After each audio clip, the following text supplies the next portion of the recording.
Earlier in February, the deaths of three sisters in Ghaziabad left the country stunned. What began as a local tragedy has quickly grown into a larger national concern after police said the teenagers were deeply immersed in an online Korean themed game that allegedly involved a series of structured tasks. The details are still under investigation, but the case has forced many families to confront a question they would rather avoid: how much is too much when it comes to online gaming? India's gaming landscape has changed drastically in the last decade.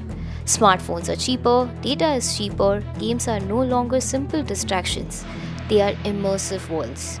Many are designed to reward persistence, build emotional attachment to characters, and encourage daily participation. For most young people, this is entertainment. For some, it becomes something else. Psychologists describe gaming disorder as a loss of control when gaming starts to dominate a young person's routine, mood, and identity.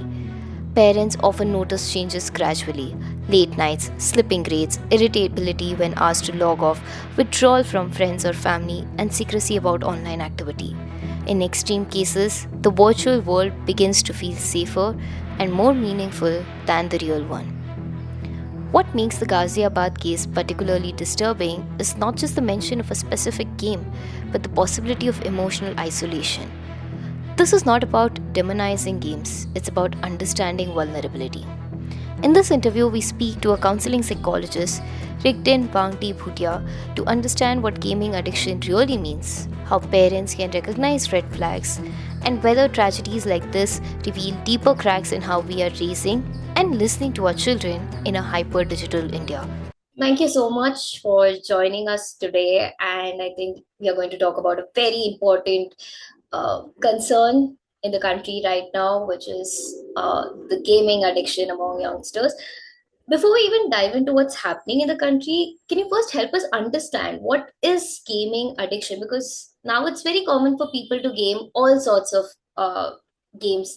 We, the elders, we see them playing Candy Crush a lot for a while, and then youngsters are Mm. involved in so many games.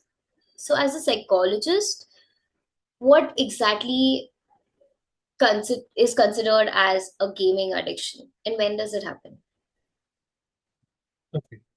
So when it comes to any sort of addiction, right? It's when any activity or anything is so hard to regulate for yourself that it starts affecting your daily life on a tangible basis, right? Where like the thing that you are addicted to becomes such a need or such a thing that you have to do. It starts disrupting other things within your life, that you stop doing the things that you would normally be doing in order to indulge in whatever it is that you are addicted to. Now, in terms of actual recognition, right, in DSM-5, it is recognized as internet gaming disorder.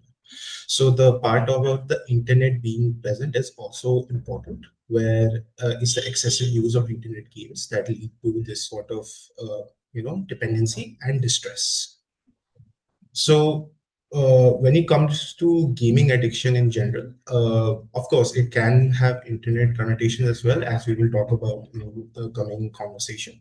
But also, generally, it's simply when there is, like I said, a disruption in daily life with a level of distress that is happening, and there is an inability to regulate yourself when it comes to those activities. So, what can be some signs that a person, a closed one, so friends, can notice when somebody is probably leading towards Mhm. gaming disorder? Like, as an expert, you might have the symptoms that are easy to recognize for an expert, but when does a close one need to Mhm. get it checked? I think the the problem when it comes to this sort of diagnosis, right, is the fact that a lot of the behavior when it comes to gaming itself is a little bit isolationist, right? When it comes to you're sitting down on your computer, you're playing on your phone, especially with mobile phones nowadays, because that is also your primary means of communication. It's a little bit harder to gauge because you will be on it at all times.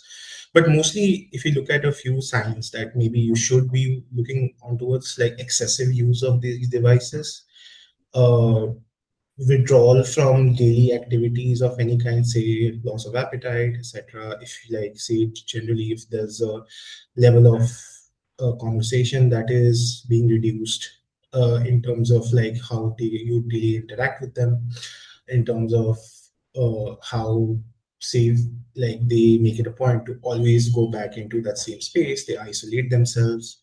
So those are some of the signs that people can look out for when it comes to like potentially someone in their life having uh like undergoing this transition into like potentially being over reliant on gaming devices.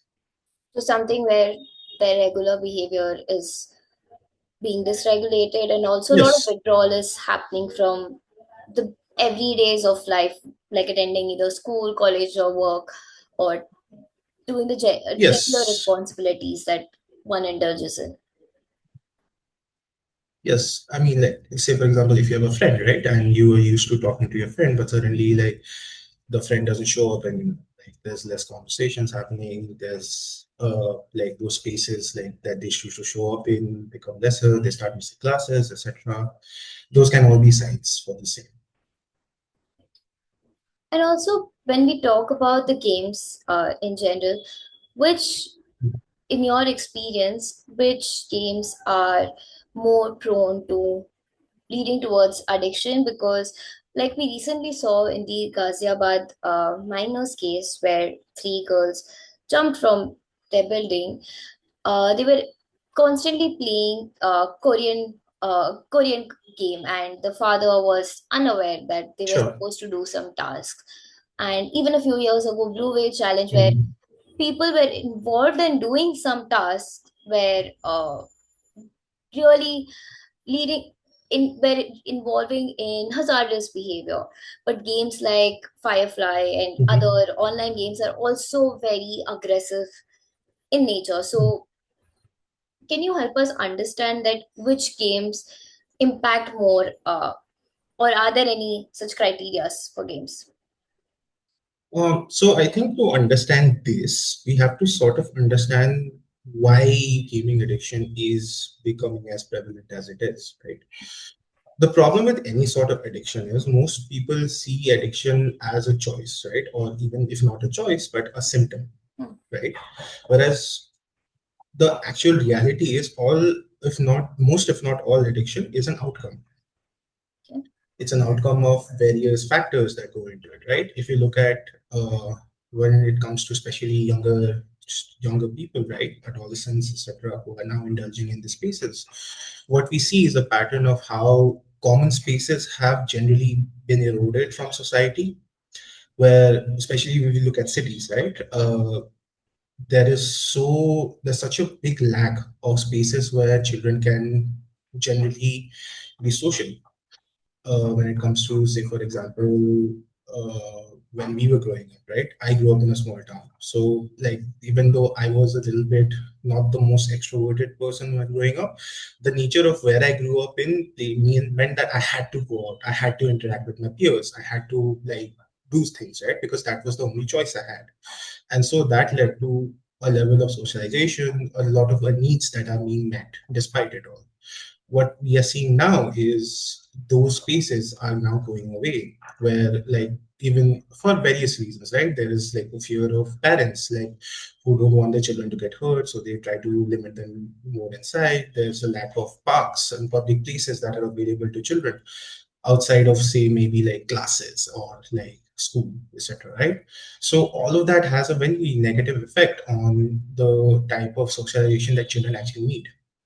So, add on to that, there is a larger growing loneliness epidemic because of things like that, right? Because you are less social, you have less spaces to socialize in, there's less people to socialize with, and so like because we are inherently social beings, and one of our biggest needs as someone who's growing up is the socialization with your peers. So when you take all of that into context, now you begin to see why certain games might be harmful for than others, right?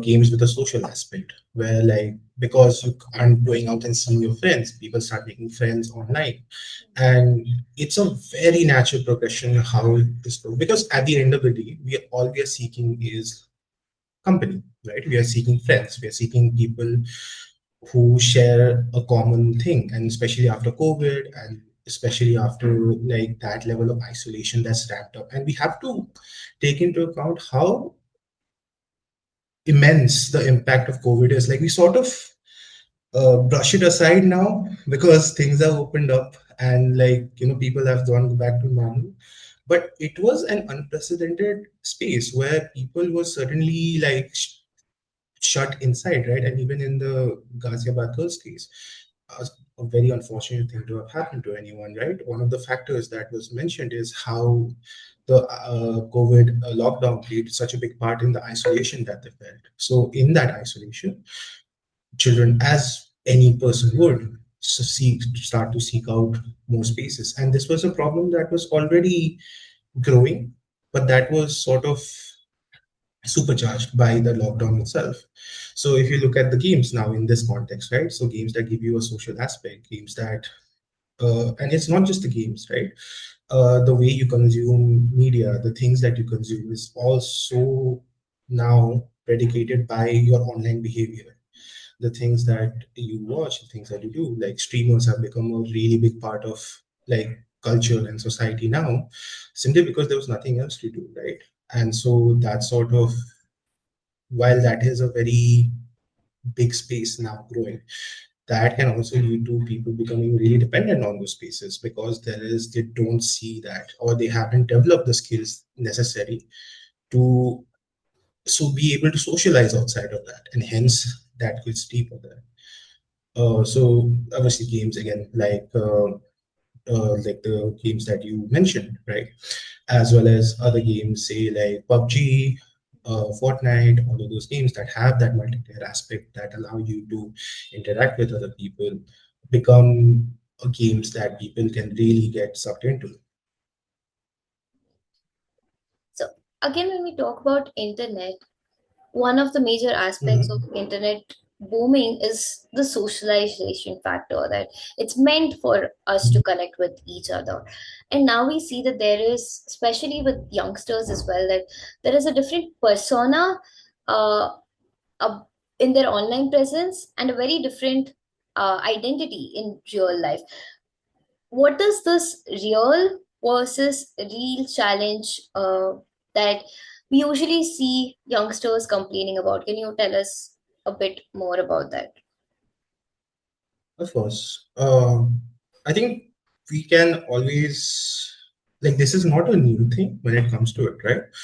The like there is a very familiar refrain about social media is like people are only showing the best sides here, right? It's not necessarily the real life. And even if you think back to like a few decades back when internet wasn't such a big thing, right? Even when you're out, right? When you are within your social sphere, you don't want to be, especially when you are a young adult and you are not like, like as an adult you slowly get used to becoming more emotionally open, but as a child you want to be the coolest person in the room. You want your friends to like you. You want like them to consider you to be cool, right? And so what we are seeing now is sort of a supercharging of that same dynamic where because now it's not just your small group of friends there, right, that you are catering to in this space. You're now catering to this huge audience of people. Like even if you don't have many like friends, quote unquote, into your life, most people would have like what at least 100, 200, 300 followers on their socials. And so that pressure of being presentable, of being perceived as something that is like worthy of being perceived, right? Because at the end of the day, this social capital is very important currency for youngsters, and that has always existed ever since they were like, ever like since time immemorial. It's just that because of the nature of what we are grasping now with the internet, which is a very wonderful invention that allows us to be connected with so many people around us. However, that same thing can also lead to these problems. The problem that these kids are facing is not so much the fact that this is a new thing that is being unexplored, is that uh, we have been incapable of supporting these children through these new challenges that are a part of this, right? We can't go back, we can't turn back now and say, like, what if the internet never existed? It does exist, and it has become a part of our lives to a point where I think it's very realistically, we can't really see a life without it for a normal person. And so the question now becomes about how do we support these children through these challenges that have taken on this aspect, rather than, like, how do we control this aspect itself, if that makes sense. So, what are the ways that we can support children, especially when dealing with internet in general? Because there are now countries that are planning to ban social media for children below Mhm. 16. But that's also an extreme measure. While some of our state governments are considering it, there is a lot of back and forth Mhm. going on. So, what is the right way of supporting children that also helps them work with internet effectively? Mhm. I think the biggest challenge that we're facing here, right? There are many ways to go about this, obviously, right? Like you said, that is a very extreme solution, but it's one being considered because of the harm that we do see that is happening with children. Uh, One aspect of this that I think is sort of like not taken into account so much is just the speed at which the technology has boomed, essentially. Like, just think about one generation above us. They did not have the internet. Like, literally, like, the internet was invented like within the last generation, and it has exploded with such speed that a lot of the societal safeguards that we have for children just wasn't able to keep up, because in order to understand, like, in order to help people through what is happening, we also have to be understanding of what it is that is happening, right? And when it comes to the internet, what we see lacking is a lot of literacy when it comes to how people interact on the internet, what it is, right? Because if you talk to many parents, like the EU method, so to speak, right, the countries that are wanting to ban these spaces, they are what usually people will go, right? Like, they will try to ban your children from the internet, they will try to deprive uh, things from there, not understanding how important it is, right? It's like, if you go back to the comparison of it being an addiction, it's like de- depriving an addict of all of their, what substance that they are used to, without giving them appropriate care, right? Like, there's a reason rehab centers are specialized in doing that. Is because they are specialized, because they know that when you take this away from people going through that, there are withdrawal symptoms, there are things that uh, can manifest in ways that need specialized help. But what is happening is that help is not being getting placed there, right?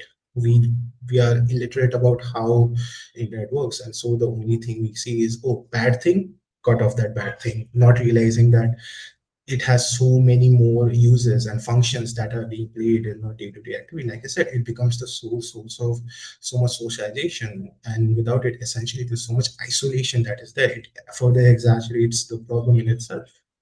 So I think the first step into anything is more literacy when it comes to internet spaces for people around us, and to see the internet not as this thing that is evil in itself, but as this thing that can have potential harms, but also plays a very important facet in the lives of people right now.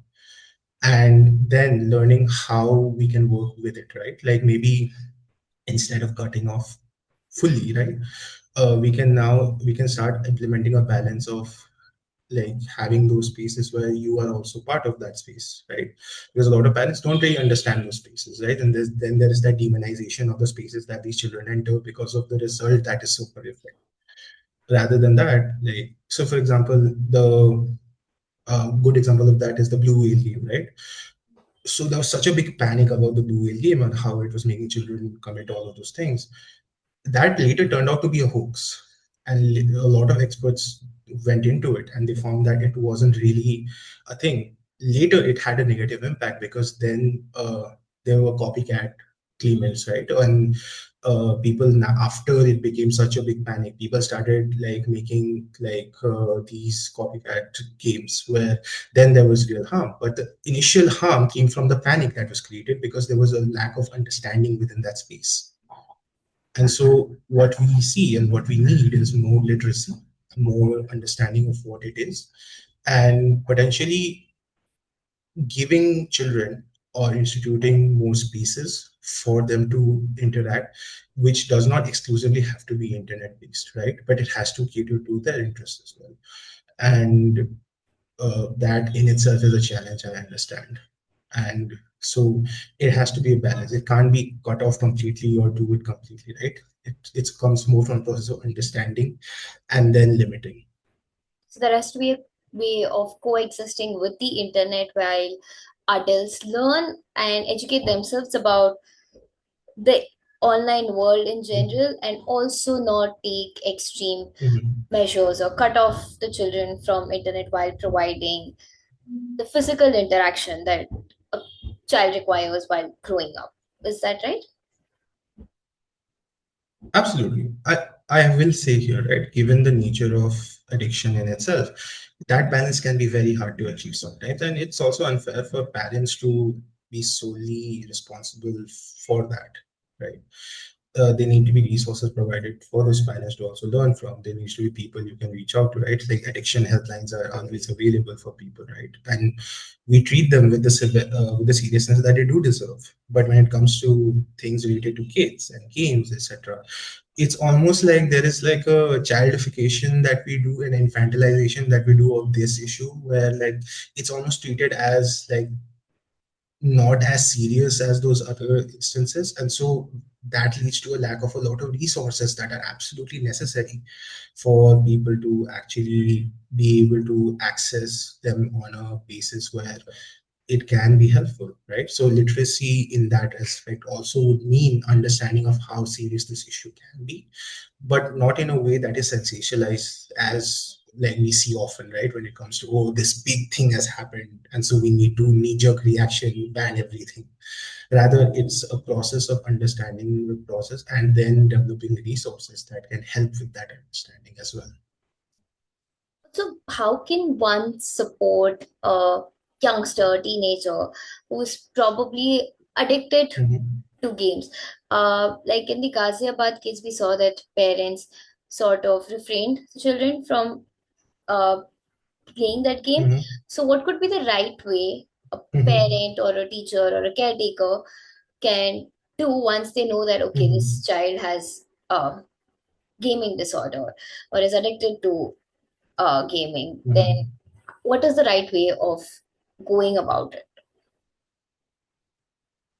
I think at the end of the day, it is a bit about that trust that you build with your children as well. Of course, when it comes to the level that it had reached with the sisters there, right? It is very hard to make that call because in that aspect, there was so much that had already gone into it. And from what I have read and from what the reports have come out, this was a very long-term, Yeah, slow decline, right? 3 years. From like I'm not. pandemic on. And so like as we see and focus on like these aspects of it, right? And come to a point where uh, it is becoming an issue. We need to first realize where in that issue there is, right? Uh, Intervention is always a tricky scope, but as with any addiction, I think at the end of the day, it is about these other aspects that are lacking and what aspect that they are gaining through that addiction, right? So when it comes to say someone that you know, if they feel as if like they are being addicted to gaming or like they are going into that space where they are feeling that way, the first thing would be conversations with them, figure out how much that is the case, right? honesty in terms of seeing that as a problem. And the problem with working with children, especially, is that there is a little bit of lack of understanding there as well, where children might not be see these things as an issue as much as the parents do, right?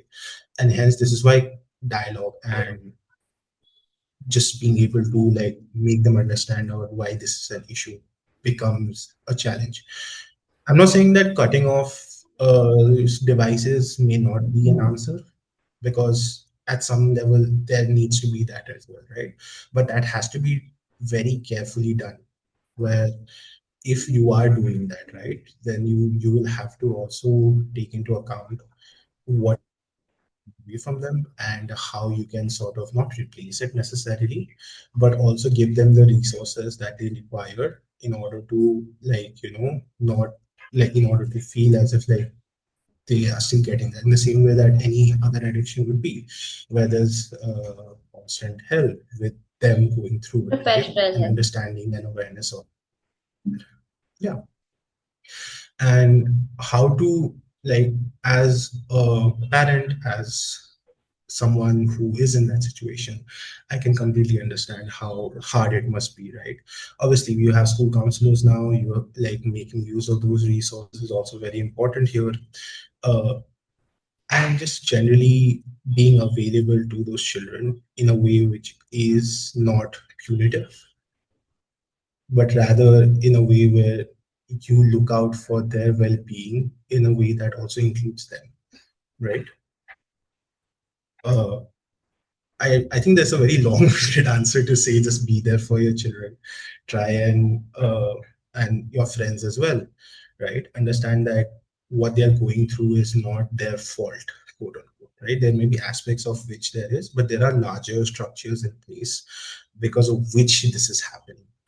And maybe try and divert them into like similar but less dangerous things, right?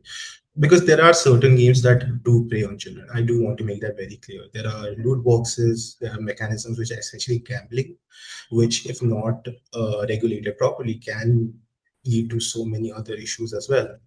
There's also an aspect of there are certain comorbidities, and there are certain things like people with ADHD are more likely to develop internet or like gaming disorder in general, because the way that the games provide this constant loop of validation and just work, and everything that they gain through that really feeds into that as well. So there is also a part of which there are groups that are more vulnerable to this, right? Understanding where you are, understanding who you are, and understanding why this has been such a huge thing for you. That takes time, that takes effort, but that is the biggest thing one can do at one point, right? The thing is, right, at this point, this is such a, like I said, there's such a lack of resources that it becomes really hard to necessarily work through this, right? And the answer is always therapy. I like to say that, but it's not. That can be part of the answer, but it becomes more of a societal, space creation, and just understanding that this is, like I said, addiction is an outcome. So it becomes more about working with the things that are causing the addiction rather than treating the addiction itself as just a thing that needs to be controlled, right? Also, in your practice, have you seen a difference in the gender ratio when it comes to uh, addiction, gaming addiction in particular, or difficulty with online presence? Is there a gender gap that you see? I will say in my practice, mostly the people who have complained, or at least like complained about internet addiction or gaming addiction in general, has been skewed more towards males than females. Uh, because I think the way we narrow things down, right, to gaming versus game addiction is a little bit skewed. Because when you look at internet addiction in general, I think that is a more general population thing, where I think you would also agree this. People in most spaces, like be it men or women, have a reliance on the internet today. The problem with gaming has been that gaming has always been sort of skewed towards men, especially the mainstream games. And so it's more to do with that sample size itself, where because there are more men in gaming, and because that is the sample there, so it seems like there are more men being like addicted to gaming in general, right? Uh, while that is changing nowadays, especially with the internet coming through and different types of games being made available, uh, gaming also was a little bit of a toxic space for women in general for a very long time, right? So that does play a factor into the numbers that are skewed here. Okay. Also, before we end, since digital addiction is also being raised in the parliament, which also shows that even the government is considering Mhm. or thinking about this in some aspect, what could be the systemic changes or probably solutions to deal with this concern, apart from literacy at the Like parental I've level? said through this interview, of course. Uh, like I said, ultimately, right, addiction is an outcome. When it comes to systemic changes, like I said, one of the biggest factors is the lack of public spaces where people are being forced inside more. When that happens, they see whatever outlet they can, which happens to be internet, happens to be gaming. So a more systemic solution, or not even a solution, but a push that can be made would be to create more of these social spaces, create more public parks, encourage people to go out, and encourage it in a way that is also appealing to the children itself, right? Because like obviously there are programs like whole the whole yoga day, which is wonderful, right? It's a wonderful initiative, but it doesn't really speak to children. Children don't really like care, like on a very like general basis. They don't care about yoga in the way that they care about games. They want to go out play with their friends. So more of an investment in those type of spaces where children can be free, and also like where parents feel safe enough to let their children go, right? General safety considerations. Literacy, obviously, we already mentioned, right? Having creating these resources, creating helplines that can guide parents through this, so that they don't feel lost and they don't feel like the only resource they have is to cut people off, can be helpful as well. So in general, it becomes more about helping people go through this process of what is actually happening and dealing with those aspects, rather than criminalizing or seeing it as a Fault thing, in the uh, person. as a thing to be. One very quick example I would like to bring is this idea of uh, addiction is a very the way we treat addiction is a very Western concept, where uh, not gaming in general, but also the way we see addiction is a very Western concept, right? Where uh, a lot of research was done, and so they thought that the best way to go about this is to criminalize, right? We have to save addicts from themselves. So this was based on a lot part is from this one experiment where this man put two rats in a cage. One rat had one rat in a cage, and there was one water bottle filled with saline water which had nutrients, and one was just drugs. I forget which drug it was. So when they were allowed to go, when they saw what the rat was doing, the rat kept on going to the drug water even though there was nutrition there until it killed itself. So the logical reasoning being, oh, addicts will kill themselves if we let them do what they want. So we have to stop it. We have to control it. We have to save them from themselves. That was the narrative that was formed. However, later on, another experiment was done where instead of just having one singular rat in a cage with those two functions, like those two bottles, they still had the bottles, they still had the rat, but instead of it being a solitary rat, they created what they called a rat park.